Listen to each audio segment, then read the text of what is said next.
At 8 o'clock, we got Southeast Louisiana, who went 3-8, on to Tulane, who went 11-3. Tulane favored by 26.5 points on ESPN+. Michael Pratt went 185 283 through for 2,406 yards, 22 touchdowns, 5 interceptions. Mekhi Hughes has 258 carries for 1,378 yards and 7 touchdowns. And Chris Brazzell II has 44 catches for 711 yards and 5 touchdowns. Now, this was a great Tulane team. Phenomenal Tulane team last year. This was a Tulane team that before the AAC championship had only lost one game, and it was to Ole Miss. And if they had won that AAC championship game, and it was a 12-team playoff format, I think they would have had a legit argument over the Team Liberty. But they didn't. They ended up losing the last 2 games of the season. One of them, I believe, was to SMU. SMU is a very good team. They're going to be Power 4 this year.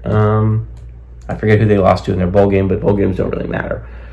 They lose Michael Pratt. Michael Pratt goes into the NFL this year. We'll see if he ends up making the roster with the Green Bay Packers. And Chris Brazzell II leaves as well. Mekhi Hughes is the only returning leader in any of those 3 categories. So I think what's going to be really interesting to look at here is, how does Tulane bounce back from losing all that?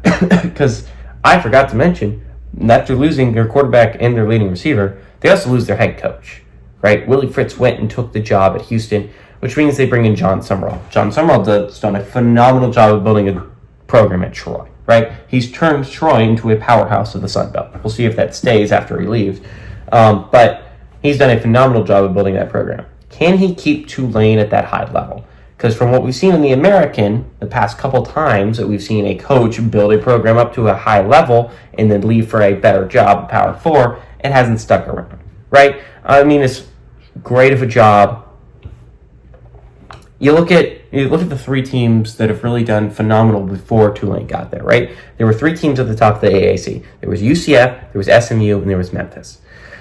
And I'm not going to say they've done a bad job replacing those players. I think they did a decent job. But let's be honest here, the Memphis under Silverfield has not been the same as the Memphis under Norvell. I mean, like, you're not asking it to be, but it's taken a while to get back up to that level. I do think Memphis is a legitimate contender for the playoffs this year. They have a good team built together, but obviously it was not going to happen overnight with Norvell, considering how many good teams in the AAC. Now, great thing about Tulane, a lot of those great teams have left, right? Teams that normally competed, like UCF and Cincinnati and SMU, they're all gone, baby. They're gone. UCF, Cincinnati left for greener pastures in the Big 12, and SMU did the same thing with the ACC. So you're looking at it, really the only team that's consistently good in your conference is Memphis, and then you've added in UTSA, who is a consistently good program. So you really have 2 programs to worry about. Now there's up-and-comers, like USF has been playing really good football recently, and there's obviously some other ones to worry about. Where you're talking about consistently good programs, there's 2. Instead of it being like 4 or 5, which is a big win for Tulane.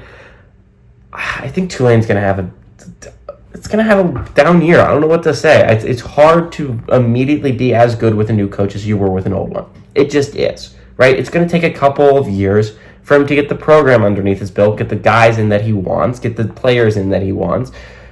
It's just not going to be an overnight thing. I don't think anyone should expect it to be. No one expected it to be in Memphis. They were patient with Silverfield, and he did a good job there.